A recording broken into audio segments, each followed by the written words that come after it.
ਸਤਨਾਮ ਸ਼੍ਰੀ ਵਾਹਿਗੁਰੂ ਸਾਹਿਬ JIO.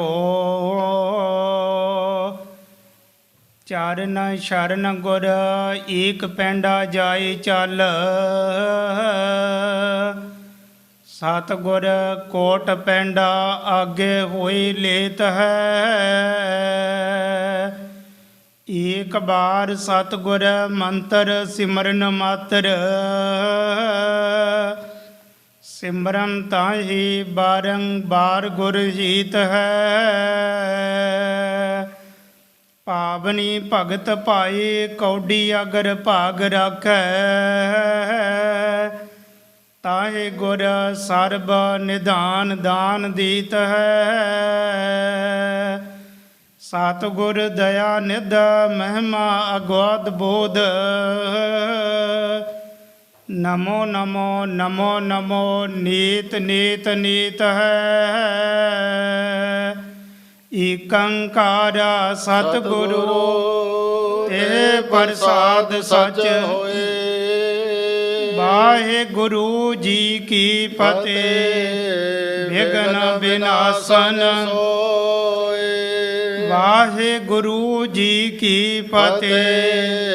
ਵਿਘਨ ਵਿਨਾਸ਼ਨ ਸੋਏ।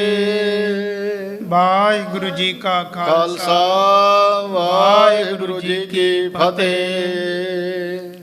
ਪਰਮ ਸਤਿਕਾਰਯੋਗ ਗੁਰੂ ਸਰੂਪ ਗੁਰੂ ਖਾਲਸਾ ਸਾਧ ਸੰਗਤ ਜੀ, ਜਿਤਨੇ ਵੀ ਆਪ ਮਾਈ ਭਾਈ ਨੇਮੀ ਪ੍ਰੇਮੀ ਦੂਰੋਂ ਨੇੜਿਓਂ ਚੱਲ ਕਰਕੇ ਮਹਾਂਪੁਰਖਾਂ ਦੇ ਪਾਵਨ ਪਵਿੱਤਰ ਅਸਥਾਨ ਅਥਵਾ ਗੁਰੂ ਬਾਬਾ ਜੀਆਂ ਦੀ ਸੱਚਖੰਡ ਦਰਬਾਰ ਦੇ ਵਿੱਚ ਪਹੁੰਚੇ ਹੋ, ਸਭ ਸਤਿਗੁਰਾਂ ਦੇ ਚਰਨਾਂ ਦੇ ਵਿੱਚ ਹਾਜ਼ਰੀਆਂ ਲਵਾਉਣ ਦੇ ਵਾਸਤੇ ਚਿੱਤ ਬਿਰਤੀ ਨੂੰ ਬਾਹਰੋਂ ਇਕਾਗਰ ਕਰਨ ਦੀ ਖੇਚਲ ਕਰੋ।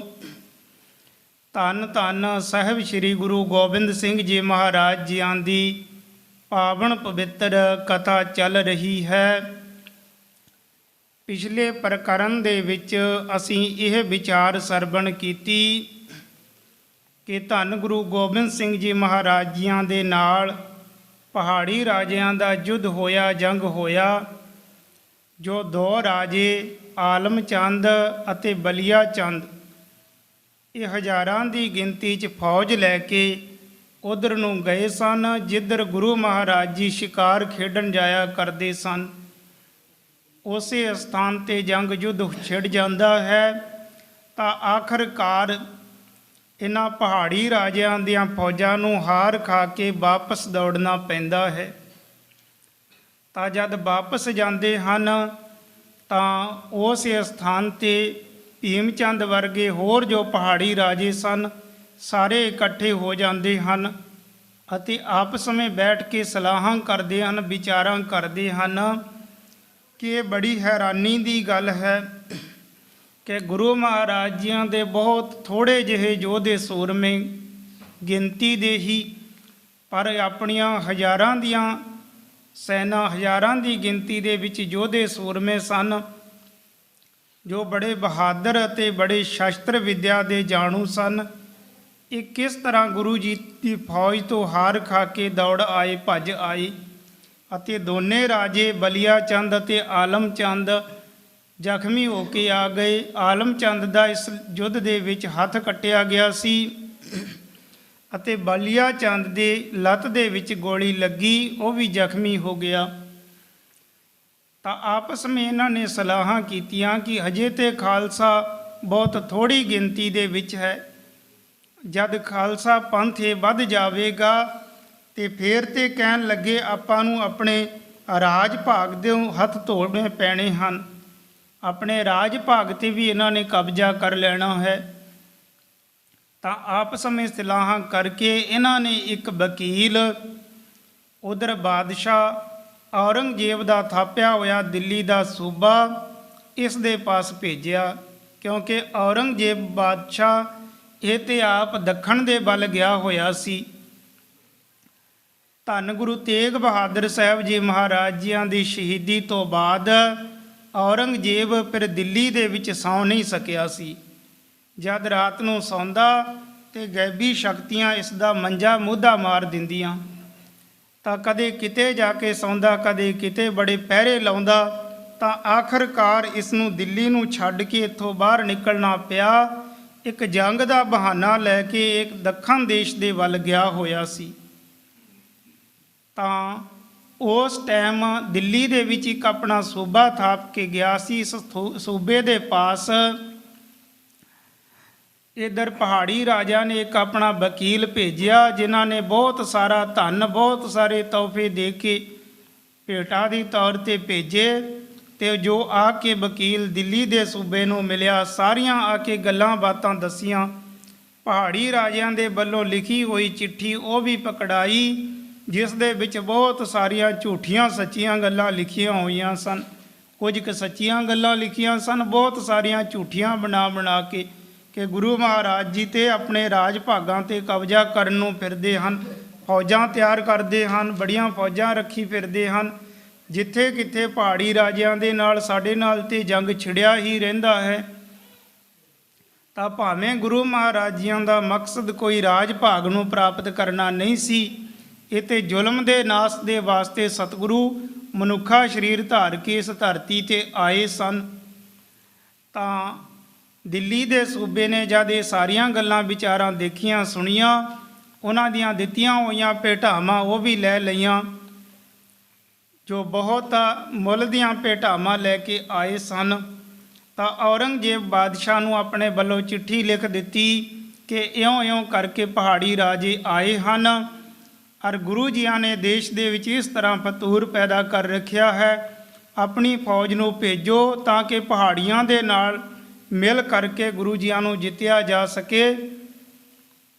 ਤਾਂ ਇਸ ਤਰ੍ਹਾਂ ਦੀ ਵਿਚਾਰ ਇੱਧਰ ਹੋਈ। ਤਾਂ ਦੂਸਰੀ ਸਾਈਡ ਧੰਨ ਗੁਰੂ ਗੋਬਿੰਦ ਸਿੰਘ ਜੀ ਮਹਾਰਾਜ ਹਰ ਰੋਜ਼ ਦੀ ਤਰ੍ਹਾਂ ਆਪਣਾ ਦੀਵਾਨ ਸਜਾਉਂਦੇ ਹਨ।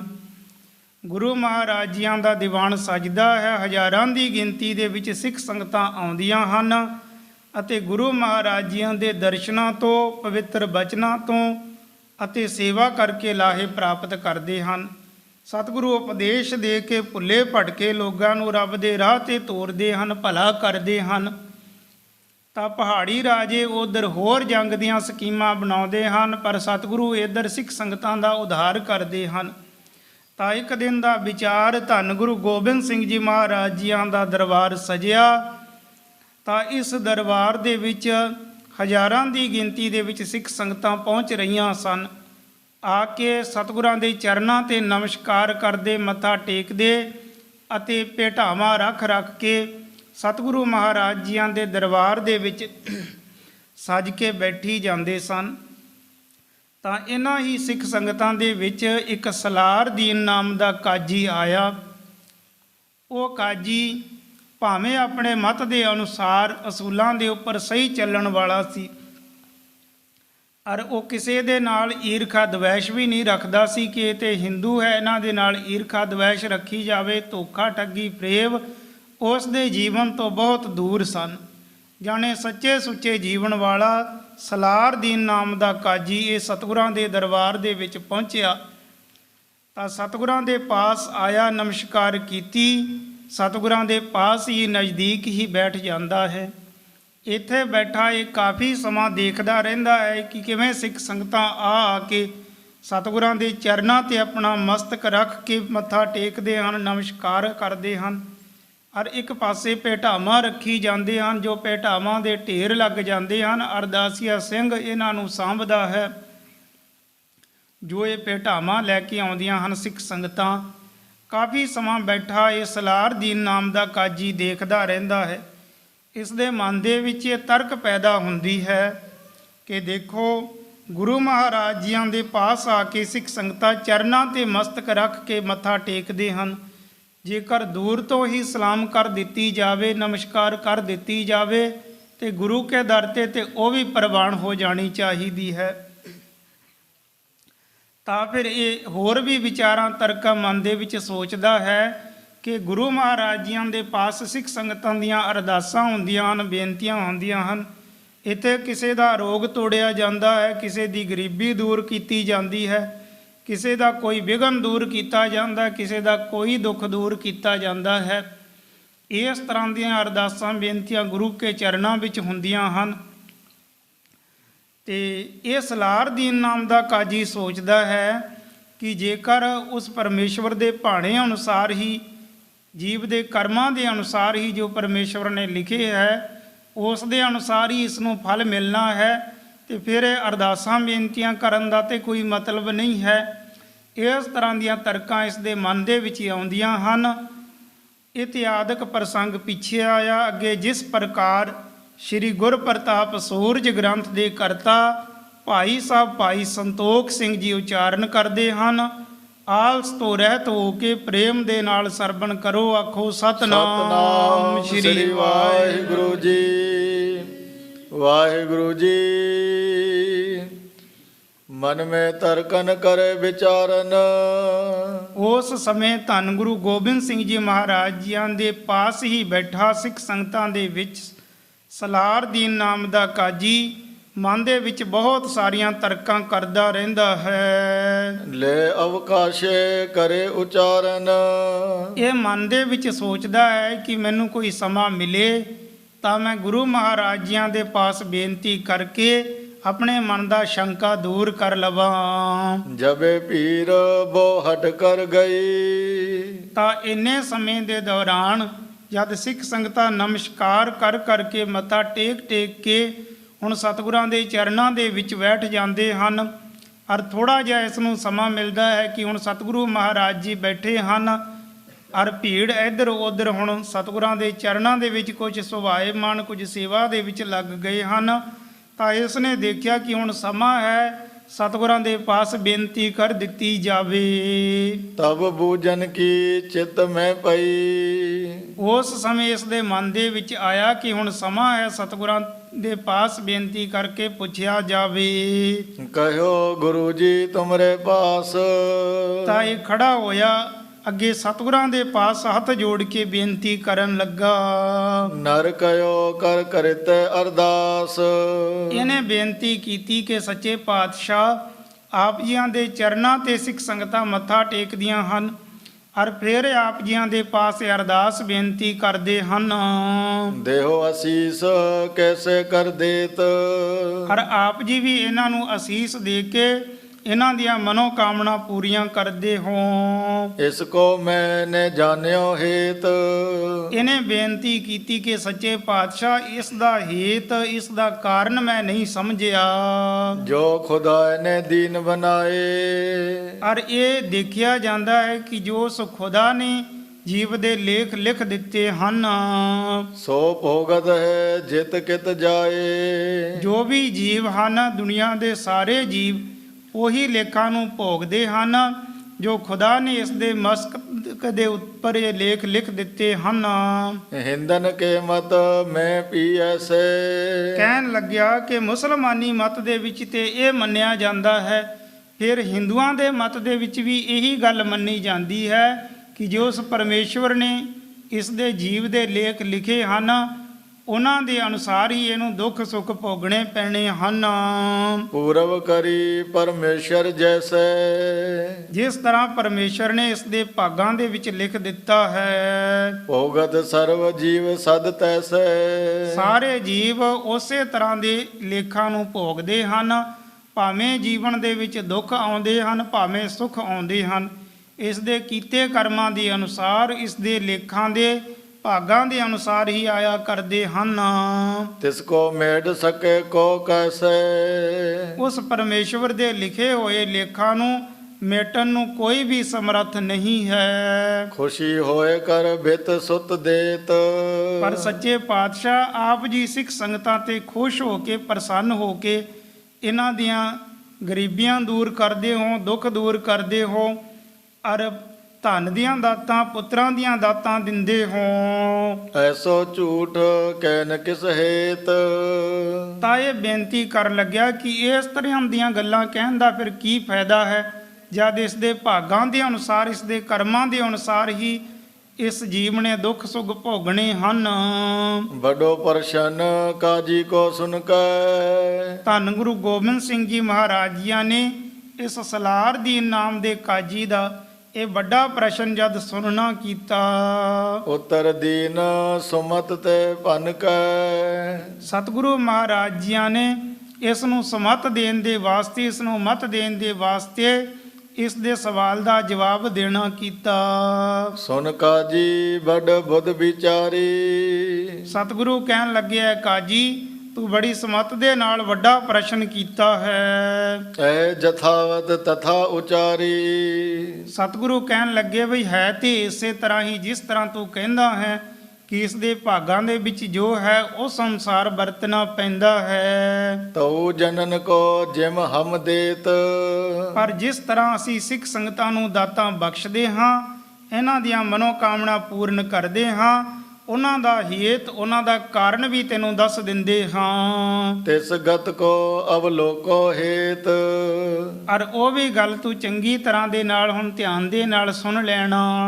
ਇਮ ਕੇ ਕਰ ਕਾਗਦ ਮਸ ਲੈ ਕੈ। ਇਸ ਤਰ੍ਹਾਂ ਕਾਜੀ ਦੇ ਨਾਲ ਬਚਨ ਬਿਲਾਸ ਕੀਤੇ ਤਾਂ ਸਤਿਗੁਰੂ ਮਹਾਰਾਜ ਜੀਆਂ ਨੇ ਇੱਕ ਕਾਗਜ਼, ਕਲਮ ਅਤੇ ਸਿਆਹੀ ਲੈਣਾ ਕੀਤੀ। ਪੂਰਬ ਮੋਹਰ ਦਿਖਾਵਨ ਕੈ ਕੈ। ਤਾਂ ਸਤਿਗੁਰੂ ਮਹਾਰਾਜ ਜੀਆਂ ਦੇ ਪਾਸ ਇੱਕ ਮੋਹਰ ਸੀ, ਜੋ ਮੋਹਰ ਸਿਆਹੀ ਦੇ ਨਾਲ ਲਵੇੜ ਕੇ ਕਾਗਜ਼ ਤੇ ਲਾਈ ਜਾਂਦੀ ਸੀ।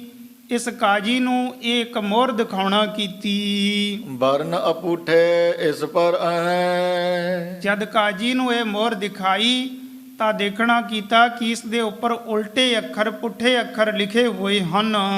ਇੰਤੇ ਕਾਜ ਸਰਤ ਨਹਿ ਲਹੈ। ਸਤਿਗੁਰਾਂ ਇਸ ਨੂੰ ਇਹ ਮੋਹਰ ਦਿਖਾਈ ਅਤੇ ਨਾਲ ਹੀ ਨਾਲ ਇਹ ਵੀ ਦੱਸਿਆ ਕਿ ਦੇਖੋ ਇਸ ਮੋਹਰ ਦੇ ਉੱਪਰ ਜੋ ਲਿਖੇ ਹੋਏ ਹਨ ਇਹ ਪੁੱਠੇ ਅੱਖਰ ਹਨ, ਉਲਟੇ ਅੱਖਰ ਹਨ, ਪਰ ਇਹਨਾਂ ਉਲਟੇ ਅੱਖਰਾਂ ਦੇ ਨਾਲ ਕੋਈ ਵੀ ਕਾਰਜ ਸਰ ਨਹੀਂ ਸਕਦਾ।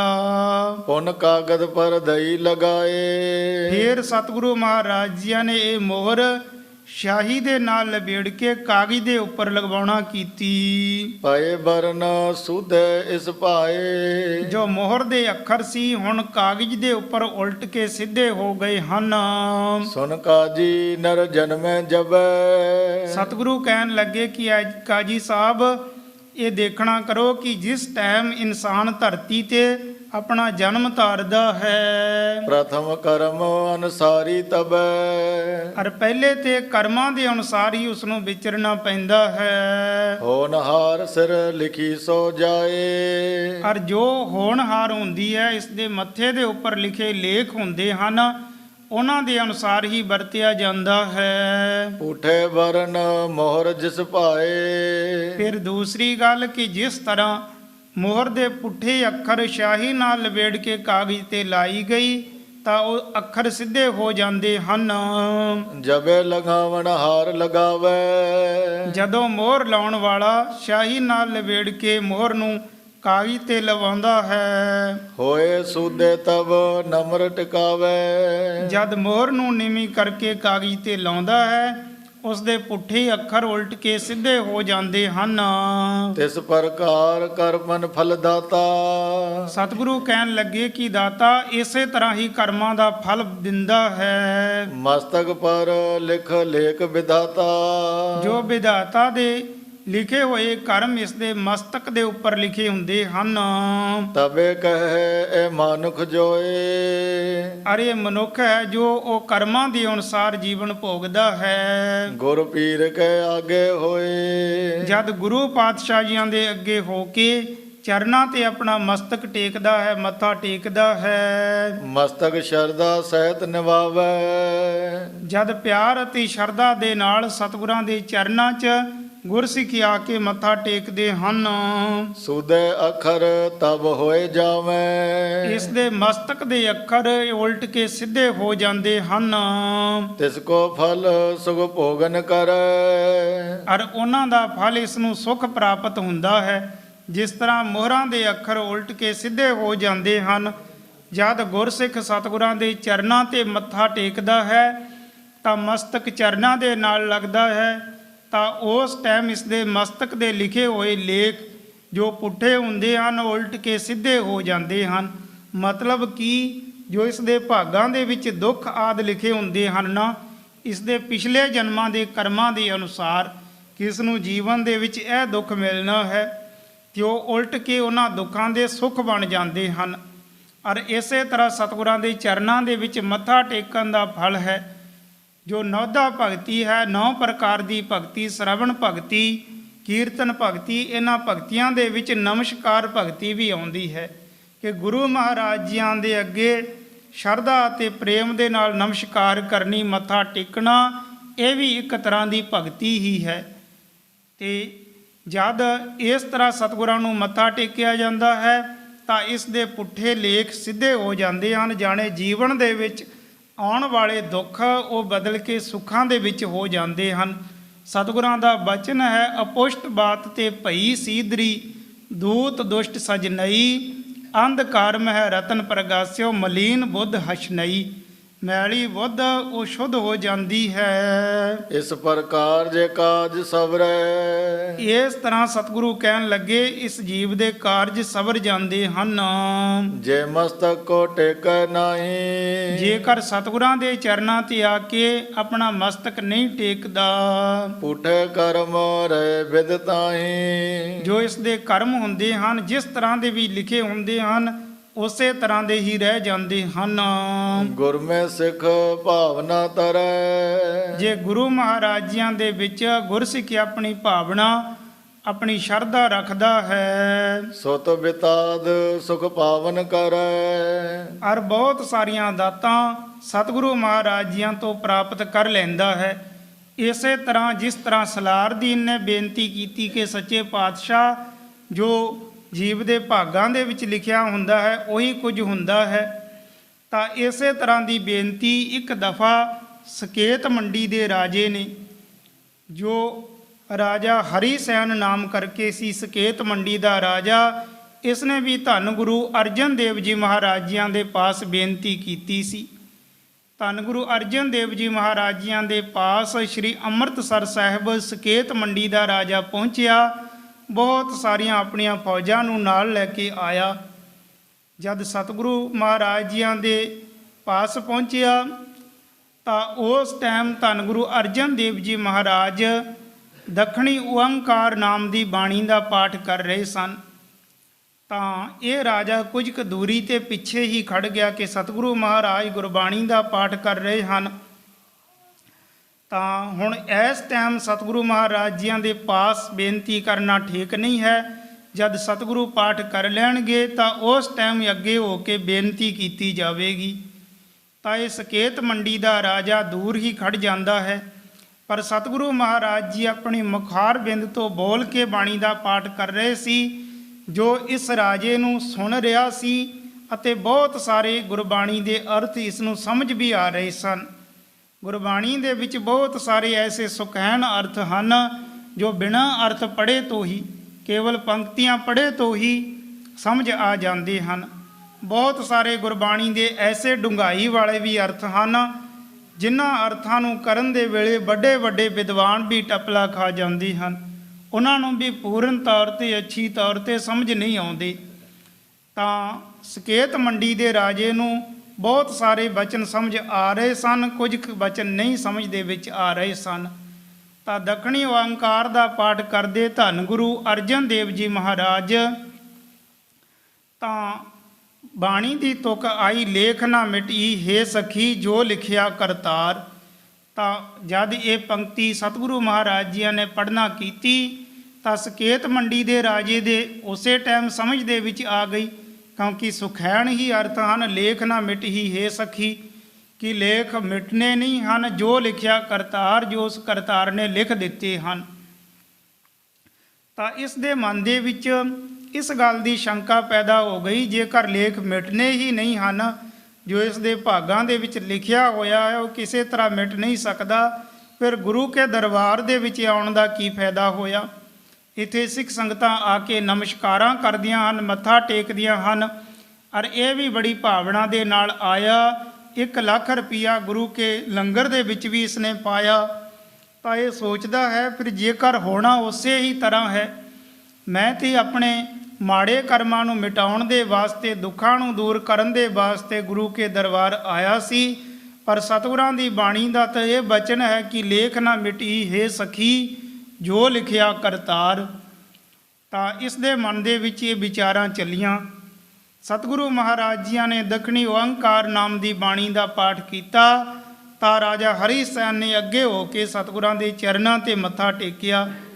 ਤਾਂ ਕੁਝ ਕੁ ਸਮਾਂ ਸਤਿਗੁਰਾਂ ਦੇ ਚਰਨਾਂ ਦੇ ਵਿੱਚ ਸੁਭਾਏਮਾਨ ਰਿਹਾ, ਬੈਠਾ ਰਿਹਾ। ਤਾਂ ਆਖਿਰਕਾਰ ਇਸਨੇ ਛੁੱਟੀ ਮੰਗੀ ਕਿ ਸੱਚੇ ਪਾਤਸ਼ਾਹ ਕਿਰਪਾ ਕਰੋ, ਹੁਣ ਮੈਨੂੰ ਛੁੱਟੀ ਦਿਓ, ਮੈਂ ਆਪਣੇ ਰਾਜ ਭਾਗ ਦੇ ਵਿੱਚ ਵਾਪਸ ਜਾ ਕੇ ਆਪਣੇ ਰਾਜ ਭਾਗ ਨੂੰ ਸੰਭਾਲਣਾ ਹੈ। ਤਾਂ ਸਤਿਗੁਰੂ ਮਹਾਰਾਜ ਜਾਣੀ ਜਾਣ ਸਨ, ਇਸ ਦੇ ਮਨ ਦਾ ਖਿਆਲ ਸਭ ਸਮਝ ਗਏ ਸਨ ਕਿ ਇਸ ਨੂੰ ਇਸ ਗੱਲ 'ਤੇ ਸ਼ੰਕਾ ਪੈ ਗਿਆ ਕਿ ਜੇਕਰ ਲੇਖ ਮਿਟਨੇ ਹੀ ਨਹੀਂ ਹਨ ਤਾਂ ਗੁਰੂ ਕੇ ਦਰਬਾਰ ਆਉਣ ਦਾ ਕੀ ਫਾਇਦਾ, ਇੱਥੇ ਸੇਵਾ ਸਿਮਰਨ ਕਰਨ ਦਾ ਕੀ ਫਾਇਦਾ ਹੈ। ਤਾਂ ਸਤਿਗੁਰੂ ਇਸ ਦਾ ਸ਼ੰਕਾ ਦੂਰ ਕਰਨ ਦੇ ਵਾਸਤੇ ਕਹਿਣ ਲੱਗੇ, ਰਾਜਨ ਦੇਖ ਤੈਨੂੰ ਛੁੱਟੀ ਦੇ ਦਿੱਤੀ ਜਾਵੇਗੀ ਜਾਣ ਦੀ, ਪਰ ਸਾਡਾ ਵਚਨ ਮੰਨ ਕੇ ਤੂੰ ਇੱਕ ਦਿਨ ਇਸ ਸਥਾਨ 'ਤੇ ਹੋਰ ਕੱਟ, ਔਰ ਅਗਲੇ ਦਿਨ ਤੇਰੀ ਮਰਜ਼ੀ ਹੋਵੇਗੀ, ਜੇਕਰ ਜਾਣਾ ਚਾਹੁੰਦਾ ਹੋਵੇਗਾ ਤੂੰ ਚਲਿਆ ਜਾ ਸਕਦਾ ਹੈ। ਸਤਿਗੁਰਾਂ ਦਾ ਬਚਨ ਮੰਨ ਕੇ ਇੱਕ ਦਿਨ ਹੋਰ ਠਹਿਰ ਜਾਂਦਾ ਹੈ। ਤਾਂ ਅਗਲੇ ਦਿਨ ਸਤਿਗੁਰੂ ਮਹਾਰਾਜ ਜੀਆਂ ਨੇ ਆਪਣੇ ਯੋਧੇ ਸੂਰਮਿਆਂ ਨੂੰ ਕੁਝ ਕੁ ਵਿਚਾਰਾਂ ਸਮਝਾ ਕੇ ਇਸ ਦੇ ਪਾਸ ਭੇਜਿਆ ਕਿ ਦੇਖੋ, ਜੇਕਰ ਤੂੰ ਸ਼ਿਕਾਰ ਆਦਿ ਖੇਡਣ ਦੇ ਵਾਸਤੇ ਜਾਣਾ ਹੈ ਤਾਂ ਜਾ ਸਕਦਾ ਹੈ, ਗੁਰੂ ਮਹਾਰਾਜ ਜੀ ਵੀ ਤੇਰੇ ਨਾਲ ਜਾਣਾ ਚਾਹੁੰਦੇ ਹਨ। ਤਾਂ ਇਸੇ ਤਰ੍ਹਾਂ ਹੋਇਆ। ਅਗਲੇ ਦਿਨ ਜਦ ਸ਼ਿਕਾਰ ਦੇ ਵਾਸਤੇ ਗਿਆ, ਗੁਰੂ ਮਹਾਰਾਜ ਜੀ ਵੀ ਘੋੜੇ 'ਤੇ ਸਵਾਰ ਹੋਏ, ਥੋੜ੍ਹੇ ਜਿਹੇ ਯੋਧੇ ਸੂਰਮੇ ਆਪਣੇ ਨਾਲ ਲਏ, ਇਹ ਵੀ ਆਪਣੀਆਂ ਫੌਜਾਂ ਨੂੰ ਤਿਆਰ ਕਰਕੇ ਜਾਂਦਾ ਹੈ। ਤਾਂ ਜਿਸ ਟਾਈਮ ਘਣੇ ਸੰਘਣੇ ਜੰਗਲ ਦੇ ਵਿੱਚ ਚਲੇ ਜਾਂਦੇ ਹੈ, ਹਰੀ ਸੈਨ ਨੇ ਕਿਸੇ ਮਿਰਗ ਆਦਿ ਦੇ ਪਿੱਛੇ, ਹਿਰਨ ਦੇ ਪਿੱਛੇ ਆਪਣਾ ਘੋੜਾ ਦੌੜਾਇਆ, ਆਪਣੀਆਂ ਸਾਰੀਆਂ ਫੌਜਾਂ ਸੈਨਾ ਦੇ ਨਾਲੋਂ ਵੱਖ ਰਹਿ ਜਾਂਦਾ ਹੈ, ਅਲੱਗਾ ਹੋ ਜਾਂਦਾ ਹੈ। ਤਾਂ ਜਦ ਇਸ ਤਰ੍ਹਾਂ ਦੀ ਵਿਚਾਰ ਹੋਈ ਤਾਂ ਬਹੁਤ ਦੂਰ ਘਣੇ ਸੰਘਣੇ ਜੰਗਲ ਦੇ ਵਿੱਚ ਚਲਿਆ ਜਾਂਦਾ ਹੈ। ਸੰਘਣੇ ਜੰਗਲ ਦੇ ਵਿੱਚ ਜਾਂਦਾ ਹੈ ਤਾਂ ਇਹ ਬੜਾ ਥੱਕਿਆ ਹੋਇਆ ਹੈ, ਬੜੀ ਪਿਆਸ ਵੀ ਲੱਗੀ ਹੋਈ ਹੈ, ਕਿਤੋਂ ਪਾਣੀ ਨਹੀਂ ਮਿਲ ਰਿਹਾ। ਤਾਂ ਚਲਦੇ ਚਲਦੇ ਦੇਖਦਾ ਹੈ ਕਿ ਅੱਗੇ ਜੰਗਲ ਦੇ ਇਲਾਕੇ ਦੇ ਅੱਗੇ ਨੇੜੇ ਹੀ ਇੱਕ ਪਿੰਡ ਹੈ। ਤਾਂ ਉਸ ਪਿੰਡ ਤੋਂ ਬਾਹਰ ਇੱਕ ਖੂਹ ਸੀ, ਇੱਕ ਖੂਹ 'ਤੇ ਇਸਨੇ ਪਾਣੀ ਪੀਤਾ ਔਰ ਇਸ ਨਗਰ ਤੋਂ ਬਾਹਰ ਇੱਕ ਦਰਖਤ ਦੇ ਥੱਲੇ ਆਰਾਮ ਕਰਨ ਦੇ ਵਾਸਤੇ ਲੇਟ ਜਾਂਦਾ ਹੈ। ਉਸ ਸਥਾਨ 'ਤੇ ਇਸ ਨੂੰ ਨੀਂਦ ਆ ਜਾਂਦੀ ਹੈ। ਭਾਵੇਂ ਰਾਤ ਦੇ ਸਮੇਂ ਇਸਨੇ ਇਹ ਸੁਪਨਾ ਦੇਖਿਆ ਸੀ। ਇਸਨੇ ਸੁਪਨਾ ਦੇਖਿਆ ਸੀ ਕਿ ਇਸ ਸੁਪਨੇ ਦੇ ਵਿੱਚ ਇਹ ਆਪਣਾ ਸਰੀਰ ਤਿਆਗ ਦਿੰਦਾ ਹੈ ਬਿਰਧ ਅਵਸਥਾ ਦੇ ਵਿੱਚ ਹੋ ਕੇ। ਤਾਂ ਅਗਲਾ ਜਨਮ ਇਸ ਦਾ ਬਹੁਤ ਗਰੀਬ ਕੰਗਾਲ ਘਰ ਦੇ ਵਿੱਚ ਹੁੰਦਾ ਹੈ। ਭੰਗੀਆਂ ਦੇ ਘਰ ਦੇ ਵਿੱਚ ਅਗਲਾ ਜਨਮ ਇਸ ਦਾ ਹੁੰਦਾ ਹੈ। ਹਰ ਸਮੇਂ ਦੇ ਅਨੁਸਾਰ ਇਹ ਵੱਡਾ ਹੋ ਜਾਂਦਾ, ਇਸ ਦੀ ਵਿਆਹ ਸ਼ਾਦੀ ਹੋ ਜਾਂਦੀ ਹੈ, ਬਹੁਤ ਸਾਰੇ ਘਰ ਦੇ ਵਿੱਚ ਬਾਲ ਬੱਚੇ ਹੋ ਜਾਂਦੇ ਹੈ। ਪਰ ਇਸ ਦੇ ਘਰ ਦੇ ਵਿੱਚ ਅਤ ਦੀ ਗਰੀਬੀ ਦੇਖੀ ਇਸਨੇ, ਇੰਨੀ ਗਰੀਬੀ ਦੇਖੀ ਕਿ 2 ਟਾਈਮ ਵੀ ਆਪਣੇ ਬਾਲ ਬੱਚਿਆਂ ਦਾ ਪੇਟ ਨਹੀਂ ਭਰ ਸਕਦਾ। ਭੋਜਨ ਆਦਿ ਦੇ ਵਾਸਤੇ ਬੜੀ ਮੁਸ਼ੱਕਤ ਮਿਹਨਤ ਕਰਦਾ ਹੈ। ਇਸ ਨੇ ਸਾਰਾ ਜੀਵਨ ਆਪਣਾ ਸੁਪਨੇ ਦੇ ਵਿੱਚ ਦੇਖ ਲਿਆ ਸੀ। ਤਾਂ ਜਦ ਇਹ ਉਸ ਨਗਰ ਦੇ ਪਾਸ ਪਹੁੰਚਿਆ ਸੀ ਨਾ, ਉੱਥੇ ਇਸਨੇ ਦੇਖਿਆ ਕਿ ਜੋ ਮੈਂ ਸੁਪਨੇ ਦੇ ਵਿੱਚ ਨਗਰ ਦੇਖਿਆ ਸੀ, ਇਹ ਸਾਰੇ ਦੇ ਸਾਰੇ ਘਰ-ਬਾਰ ਉਸੇ ਤਰ੍ਹਾਂ ਦਾ ਨਕਸ਼ਾ ਮੈਨੂੰ ਸਾਹਮਣੇ ਦਿਸ ਰਿਹਾ ਹੈ। ਇੱਕ ਦਰਖਤ ਦੇ ਥੱਲੇ ਆਰਾਮ ਕਰਨ ਦੇ ਵਾਸਤੇ ਲੇਟਿਆ ਤਾਂ ਉੱਠ ਕੇ ਬੈਠ ਜਾਂਦਾ ਹੈ। ਕੁਝ ਸਮੇਂ ਬਾਅਦ ਤਾਂ ਇਸ ਨਗਰ ਦੇ ਵਿੱਚੋਂ ਇੱਕ ਬਾਲਕ ਆਉਂਦਾ ਹੈ। ਉਹ ਆ ਕੇ ਇਸ ਰਾਜੇ ਨੂੰ ਬੜੇ ਗੌਰ ਦੇ ਨਾਲ ਤੱਕਦਾ ਹੈ, ਬੜੇ ਧਿਆਨ ਦੇ ਨਾਲ ਦੇਖਦਾ ਹੈ। ਧਿਆਨ ਦੇ ਨਾਲ ਦੇਖਣ ਤੋਂ ਬਾਅਦ ਉਹ ਆਪਣੇ ਘਰ ਨੂੰ ਦੌੜ ਕੇ ਜਾਂਦਾ ਹੈ। ਆਪਣੇ ਘਰ ਨੂੰ ਦੌੜ ਕੇ ਗਿਆ, ਭੱਜ ਕੇ ਗਿਆ ਤਾਂ ਘਰ ਦੇ ਵਿੱਚ ਬਹੁਤ ਸਾਰੇ ਇਸਤਰੀਆਂ ਪੁਰਸ਼ ਇਕੱਠੇ ਹੋਏ ਸਨ। ਉਹਨਾਂ ਦੇ ਪਾਸ ਜਾ ਕੇ ਕਹਿਣ ਲੱਗਿਆ ਕਿ ਦੇਖੋ, ਤੁਸੀਂ ਰੋ ਰਹੇ ਹੋ ਕਿ ਮੇਰਾ ਪਿਤਾ ਚਲਾਣਾ ਕਰ ਗਿਆ ਹੈ, ਚੜ੍ਹਾਈ ਕਰ ਗਿਆ ਹੈ। ਪਰ ਕਹਿਣ ਲੱਗਿਆ ਮੇਰਾ ਪਿਤਾ ਤੇ ਪਿੰਡ ਤੋਂ ਬਾਹਰ ਉਹ ਦਰਖਤ ਦੇ ਥੱਲੇ ਬੈਠਾ ਹੈ। ਉਸਨੇ ਰਾਜਿਆਂ ਵਾਲੇ ਆਪਣੇ ਕੱਪੜੇ ਪਹਿਨੇ ਹੋਏ ਹੈ, ਕਿਰਪਾਨ ਉਸ ਦੇ ਪਾਸ ਹੈ, ਤਲਵਾਰ ਹੈ, ਔਰ ਇੱਕ ਬਹੁਤ ਵੱਡੀ ਬੰਦੂਕ ਵੀ ਉਸ ਦੇ ਪਾਸ ਹੈ, ਇੱਕ ਘੋੜਾ ਹੈ। ਰਾਜਿਆਂ ਵਾਲਾ ਠਾਠ ਬਾਠ ਬਣਾ ਕੇ ਉਹ ਤੇ ਉੱਥੇ ਬੈਠਾ ਹੈ। ਉਹ ਸਾਰੇ ਉਸ ਬਾਲਕ ਦੀ ਗੱਲ ਨੂੰ ਸੁਣ ਕੇ ਬੜੇ ਹੈਰਾਨ ਹੋਏ। ਉਹ ਕਹਿਣ ਲੱਗੇ ਵੀ ਇਹ ਕਿਵੇਂ ਹੋ ਸਕਦਾ ਹੈ, ਉਹ ਤੇ ਚੜ੍ਹਾਈ ਕਰ ਗਿਆ, ਸਰੀਰ ਛੱਡ ਗਿਆ, ਫਲਾਣੇ ਥਾਂ ਤੇ ਉਸਦੇ ਸਰੀਰ ਨੂੰ ਦਫਨ ਕੀਤਾ ਗਿਆ ਸੀ। ਤਾਂ ਜਦ ਇਸ ਤਰ੍ਹਾਂ ਦੀ ਵਿਚਾਰ ਹੋਈ ਤਾਂ ਉਹ ਕਹਿਣ ਲੱਗਿਆ, ਨਹੀਂ, ਮੈਂ ਆਪਣੀਆਂ ਅੱਖਾਂ ਦੇ ਨਾਲ ਧਿਆਨ ਦੇ ਨਾਲ ਦੇਖ ਕੇ ਆਇਆ, ਤੁਸੀਂ ਮੇਰੇ ਨਾਲ ਚੱਲੋ। ਤਾਂ ਬਹੁਤ ਸਾਰੇ ਲੋਕ ਉਸ ਦੇ ਨਾਲ ਆਏ, ਇਸਤਰੀਆਂ ਪੁਰਸ਼ ਆਏ ਦੌੜ ਦੌੜ ਕੇ। ਜਦ ਆ ਕੇ ਉੱਥੇ ਰਾਜਾ ਹਰੀ ਸੈਨ ਦੇ ਪਾਸ ਪਹੁੰਚ ਜਾਂਦੇ ਹਨ, ਉਹ ਦੂਰ ਤੋਂ ਦੇਖ ਕੇ ਹੀ ਇਸ ਗੱਲ ਦਾ ਅਨੁਮਾਨ ਲਾਉਂਦੇ ਹਨ ਕਿ ਹੈ ਤੇ ਵਾਕਿਆ ਹੀ ਉਹੀ ਹੈ। ਤਾਂ ਆ ਕੇ ਇਸ ਦੇ ਪਾਸ ਕਹਿਣ ਲੱਗੇ ਕਿ ਦੇਖੋ, ਤੁਸੀਂ ਸਾਡੇ ਨਾਲ ਪਤਾ ਨਹੀਂ ਕੀ ਧੋਖਾ ਫਰੇਬ ਕੀਤਾ, ਕੀ 420 ਕੀਤੀ ਕਿ ਤੁਸੀਂ ਮਰਨ ਦਾ ਢਕੌਂਜ ਬਣਾ ਕੇ ਔਰ ਪਤਾ ਨਹੀਂ ਕਿੱਧਰ ਚਲੇ ਗਏ ਸੀ ਤੇ ਰਾਜਿਆਂ ਵਾਲਾ ਠਾਠ ਬਾਠ ਬਣਾ ਕੇ ਇੱਥੇ ਆ ਕੇ ਬੈਠ ਗਏ ਹੋ। ਤੇ ਉਹ ਉਹਨਾਂ ਨੂੰ ਦੱਸਦਾ ਹੈ ਕਿ ਨਹੀਂ, ਮੈਂ ਤੁਹਾਡਾ ਆਦਮੀ ਕੋਈ ਹੋਰ ਹੋਵੇਗਾ, ਮੈਂ ਤੇ ਸਕੇਤ ਮੰਡੀ ਦਾ ਰਾਜਾ ਹਾਂ। ਤਾਂ ਜਦ ਇਹਨਾਂ ਦੇ ਪਾਸ ਇਹ ਗੱਲ ਕਹਿੰਦੇ ਹਨ ਤਾਂ ਉਸ ਟਾਈਮ ਉਹ ਸਕੇਤ ਮੰਡੀ ਦਾ ਰਾਜਾ ਇਹ ਵੀ ਦੇਖਦਾ ਹੈ ਕਿ ਸੁਪਨੇ ਦੇ ਵਿੱਚ ਮੈਂ ਇਹ ਸਭ ਕੁਝ ਦੇਖਿਆ ਸੀ, ਇਹ ਬਾਲ ਬੱਚੇ ਸਨ, ਇਹ ਸੁਪਨੇ ਦੇ ਵਿੱਚ ਮੇਰੇ ਹੀ ਸਨ, ਇਸਤਰੀ ਇਹ ਵੀ, ਔਰ ਹੋਰ ਜਿੰਨੇ ਵੀ ਮੈਂਬਰਾਂ ਨੂੰ ਦੇਖਣਾ ਕੀਤਾ। ਤਾਂ ਇਸ ਨੇ ਸੋਚਿਆ ਕਿ ਸਾਰੇ ਦੇ ਸਾਰੇ ਉਹੀ ਹਨ ਜੋ ਸੁਪਨੇ ਦੇ ਵਿੱਚ ਮੇਰਾ ਪਰਿਵਾਰ ਸੀ। ਇਸ ਨੂੰ ਧਿਆਨ ਆਉਂਦਾ ਹੈ ਇਸ ਗੱਲ ਦਾ, ਤਾਂ ਇਹ ਵਿਚਾਰ ਕਰਦਾ ਹੈ, ਦੇਖਦਾ ਹੈ, ਤਾਂ ਇਸ ਨੂੰ ਇਹ ਪ੍ਰਤੀਤ ਹੁੰਦਾ ਹੈ ਕਿ ਉਹ ਵਾਕਿਆ ਹੀ ਇਸ ਨਗਰ ਦੇ ਵਿੱਚ ਰਹਿੰਦਾ ਰਿਹਾ ਹੈ, ਇਹਨਾਂ ਸਾਰੇ ਪ੍ਰਾਣੀਆਂ ਦਾ ਉਹ ਜਾਣੂ ਹੈ, ਜਾਣਕਾਰ ਹੈ। ਉਹ ਇਹ ਦੇਖ ਕੇ ਬੜਾ ਹੈਰਾਨ ਹੋਇਆ ਤੇ ਆਪਣੇ ਮਨ ਦੇ ਵਿੱਚ ਫਿਰ ਵਾਰ-ਵਾਰ ਸੋਚਦਾ ਕਿ ਇਹ ਕੀ ਖੇਡ ਵਰਤ ਗਈ, ਮੈਂ ਤੇ ਸਕੇਤ ਮੰਡੀ ਦਾ ਰਾਜਾ ਹਾਂ।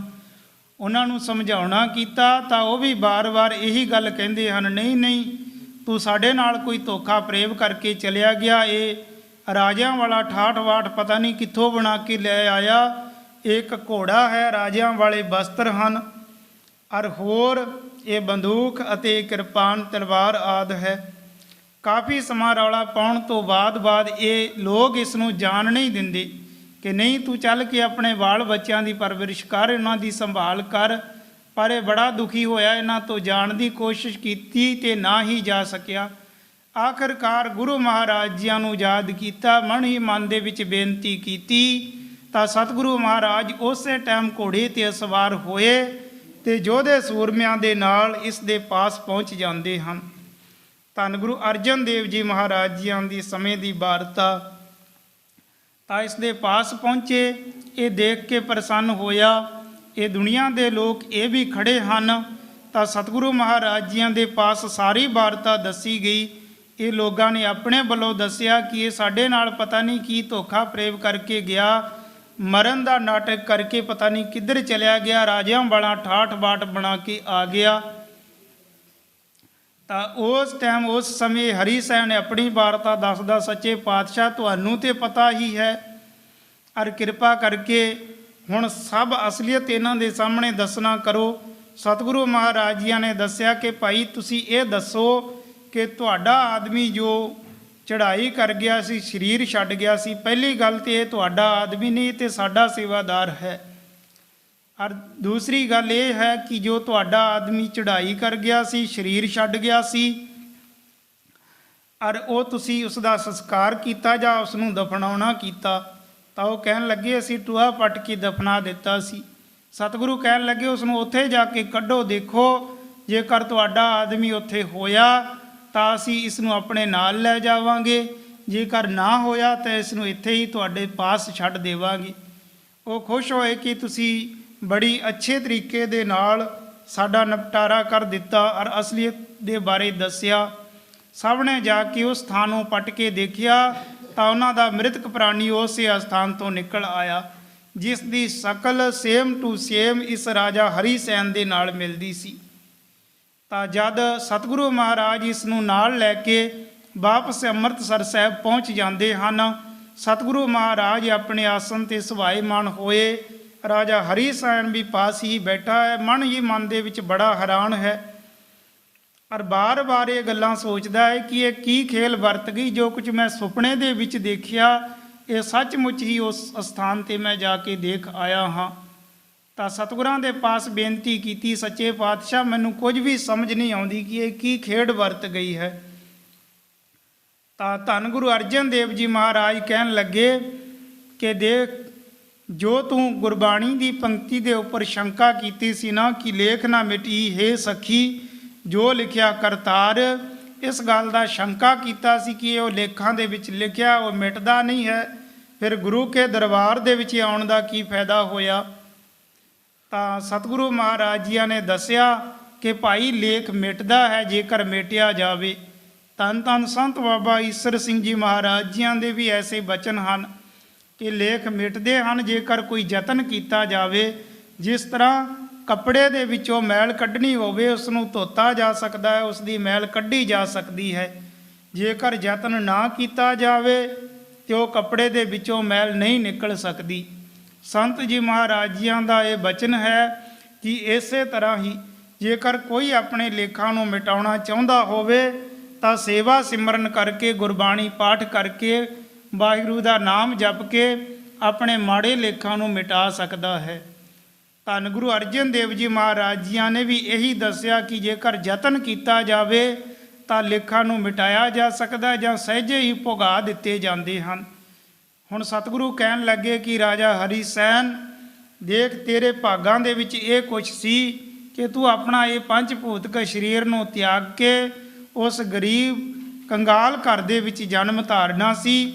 ਉਥੇ ਪਤਾ ਨਹੀਂ ਕਿੰਨੇ ਕੁ ਦੁੱਖਾਂ ਦਾ ਸਾਹਮਣਾ ਕਰਨਾ ਪੈਣਾ ਸੀ, ਕਿੰਨੇ ਕੁ ਦੁੱਖ ਤਕਲੀਫਾਂ ਤੈਨੂੰ ਸਾਰੀ ਜ਼ਿੰਦਗੀ ਚੱਲਣੇ ਪੈਣੇ ਸੀ।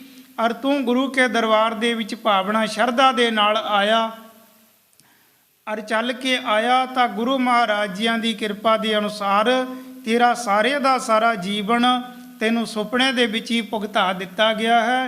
ਹੁਣ ਤੈਨੂੰ ਇਹ ਸਰੀਰ ਛੱਡ ਕੇ ਉਹ ਜਨਮਾਂ ਦੇ ਵਿੱਚ ਨਹੀਂ ਜਾਣਾ ਪਵੇਗਾ। ਇਹ ਗੱਲ ਸੁਣ ਕੇ ਰਾਜਾ ਹਰੀ ਸੈਨ ਬੜਾ ਹੈਰਾਨ ਹੋਇਆ, ਬੜਾ ਖੁਸ਼ ਵੀ ਹੋਇਆ ਕਿ ਗੁਰੂ ਮਹਾਰਾਜ ਜੀ ਨੇ ਐਡੀ ਵੱਡੀ ਕਿਰਪਾ ਕਰ ਦਿੱਤੀ ਕਿ ਮੇਰਾ ਸਾਰਾ ਜੀਵਨ ਜੋ ਗਰੀਬ ਕੰਗਾਲ ਘਰ ਦੇ ਵਿੱਚ ਬੜੇ ਦੁੱਖਾਂ ਦੇ ਨਾਲ ਕਲੇਸ਼ਾਂ ਦੇ ਵਿੱਚ ਬਤੀਤ ਹੋਣਾ ਸੀ, ਸਤਿਗੁਰਾਂ ਕਿਰਪਾ ਕਰਕੇ ਪਹਿਲੇ ਦਿਨ ਹੀ ਕੱਟ ਦਿੱਤਾ। ਤਾਂ ਉਸੇ ਟਾਈਮ ਸਤਿਗੁਰੂ ਮਹਾਰਾਜ ਜੀਆਂ ਦੀ ਚਰਨ ਪੌਲ ਲੈ ਕੇ ਗੁਰੂ ਕਾ ਸਿੱਖ ਬਣ ਜਾਂਦਾ ਹੈ।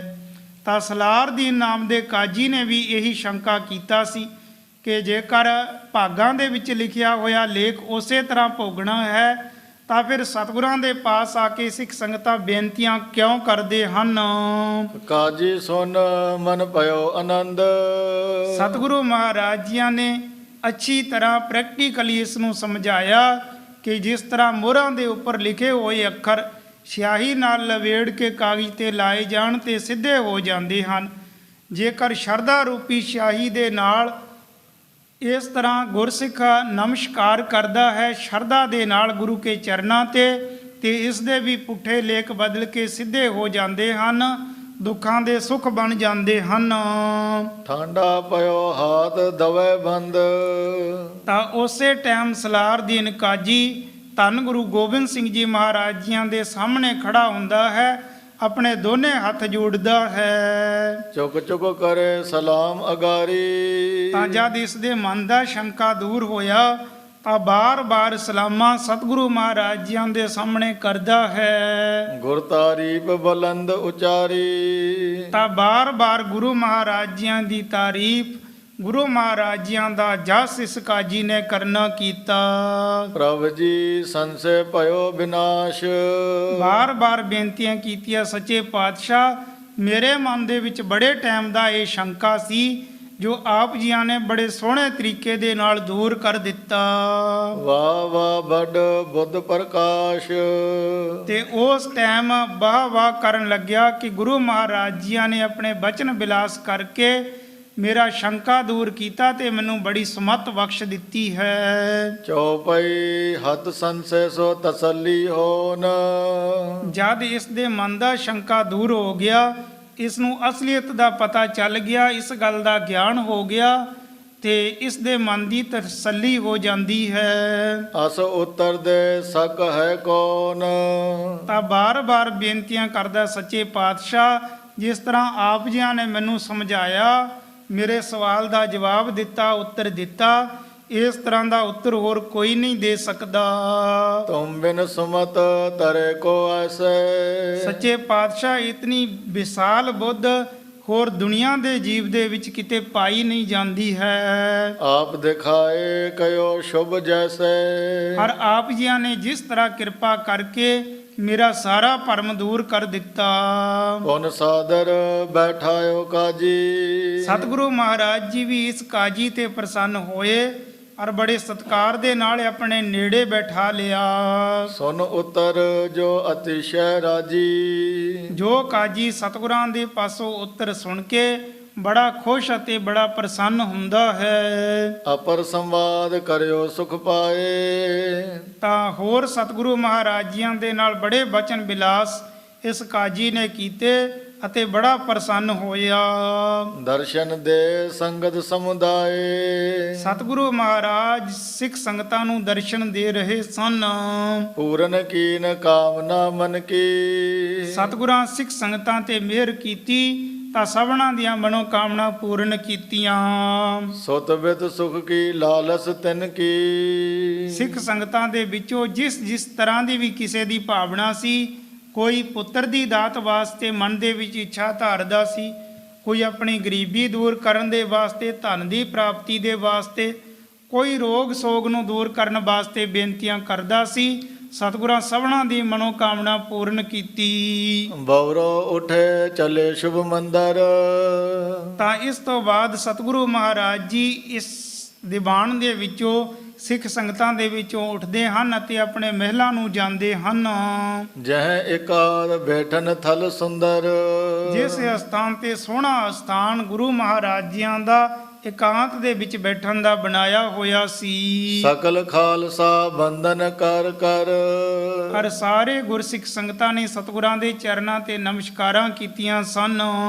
ਪ੍ਰਭ ਦਰਸ਼ਨ ਤੇ ਮੁੱਧ ਬੋ ਧਰ ਧਰ। ਸਿੱਖ ਸੰਗਤਾਂ ਸਤਿਗੁਰਾਂ ਦਾ ਦਰਸ਼ਨ ਕਰਕੇ ਹੀ ਬੜੇ ਆਨੰਦ ਮਾਣਦੇ ਸਨ। ਨਿਜ ਨਿਜ ਥਾਨ ਪਹੁੰਚਤੇ ਪਏ। ਸਤਿਗੁਰੂ ਮਹਾਰਾਜ ਆਪਣੇ ਮਹਿਲਾਂ ਨੂੰ ਗਏ, ਹੋਰ ਸਾਰੇ ਗੁਰਸਿੱਖ ਆਪੋ ਆਪਣੇ ਸਥਾਨਾਂ ਨੂੰ ਗਏ ਹਨ। ਕਰਤ ਸੋ ਜਸ ਗੁਰ ਸੁਖ ਬੋਲੇ। ਹਰ ਸਾਰੇ ਗੁਰਸਿੱਖ ਸਤਿਗੁਰਾਂ ਦਾ ਬੜਾ ਜਸ ਕਰਕੇ ਆਨੰਦ ਮਾਣਦੇ ਹਨ। ਖਾਨ ਪਾਨ ਕਰ ਕਰ ਮਨ ਭਾਏ।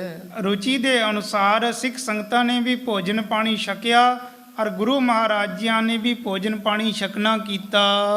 ਰੁਚਰ ਪਰਯੰਕ ਪ੍ਰਭੂ ਸੁਪਤਾਏ। ਰੁਚੀ ਦੇ ਮੁਤਾਬਕ ਭੋਜਨ ਪਾਣੀ ਛਕ ਕੇ ਗੁਰੂ ਮਹਾਰਾਜ ਜੀਆਂ ਨੇ ਵੀ ਕੁਝ ਕੁ ਸਮਾਂ ਆਰਾਮ ਕੀਤਾ।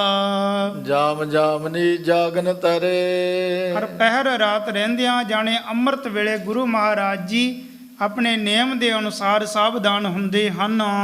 ਸ਼ੋਚ ਸਨਾਨ ਸਕਲ ਵਿਦ ਕਰੇ। ਆਪਣੇ ਨਿਤ ਦੇ ਨਿਯਮ ਦੇ ਅਨੁਸਾਰ ਅੰਮ੍ਰਿਤ ਵੇਲੇ ਸਤਿਗੁਰੂ ਮਹਾਰਾਜ ਸਾਵਧਾਨ ਹੁੰਦੇ ਹਨ। ਇਸ਼ਨਾਨ ਪਾਣ ਕਰਨ ਤੋਂ ਬਾਅਦ ਆਪਣੇ ਸੋਏ ਸਰੂਪ ਦੇ ਧਿਆਨ ਦੇ ਵਿੱਚ ਜੁੜਦੇ ਹਨ, ਜੋ ਗੁਰੂ ਮਹਾਰਾਜ ਜੀਆਂ ਦਾ ਹਰ ਰੋਜ਼ ਦਾ ਇਹੀ ਨਿਯਮ ਸੀ। ਤਾਂ ਸਤਿਗੁਰੂ ਮਹਾਰਾਜ ਜੀਆਂ ਨੇ ਇਸੇ ਤਰ੍ਹਾਂ ਆਪਣਾ ਨਿਯਮ ਨਿਭਾਉਣਾ ਕੀਤਾ। ਇਸ਼ਨਾਨ ਪਾਣ ਕਰਕੇ ਆਪਣੇ ਸੋਏ ਸਰੂਪ ਦੇ ਧਿਆਨ ਦੇ ਵਿੱਚ ਜੁੜ ਜਾਂਦੇ ਹਨ। ਹੁਣ ਅੱਗੇ ਜਿਸ ਪ੍ਰਕਾਰ ਸਤਿਗੁਰੂ ਮਹਾਰਾਜ ਜੀਆਂ ਨੇ ਸਿੱਖ ਸੰਗਤਾਂ ਦੇ ਨਾਲ ਦਰਬਾਰ ਦੇ ਵਿੱਚ ਹੋਰ ਬਚਨ ਬਿਲਾਸ ਕਰਨੇ ਹਨ, ਉਸ ਪ੍ਰਸੰਗ ਦੀ ਵਿਚਾਰ ਅੱਗੇ ਕੀਤੀ ਜਾਵੇਗੀ। ਇਉਂ ਧੰਨ ਧੰਨ ਸਾਹਿਬ ਸ੍ਰੀ ਗੁਰੂ ਗੋਬਿੰਦ ਸਿੰਘ ਜੀ ਮਹਾਰਾਜ ਗੁਰਤਾ ਗੱਦੀ ਤੇ ਬਿਰਾਜਮਾਨ ਹੋ ਕੇ ਸਿੱਖ ਸੰਗਤਾਂ ਨੂੰ ਨਿਹਾਲ ਕਰ ਰਹੇ ਹਨ। ਜਾਮ ਜਾਮਨੀ ਜਾਗਨ ਤਰੇ। ਸ਼ੋਚ ਇਸ਼ਨਾਨ ਸਕਲ ਵਿਦ ਕਰੇ। ਜਾਮ ਜਾਮਨੀ ਜਾਗਨ ਤਰੇ। ਸ਼ੋਚ ਇਸ਼ਨਾਨ ਸਕਲ ਵਿਦ ਕਰੇ। ਹੀ ਅਚੁਤ ਹੀ ਪਾਰ ਬ੍ਰਹਮ ਅਬਨਾਸੀ ਅਬਨਾਸੀ ਅਗਨਾਸ।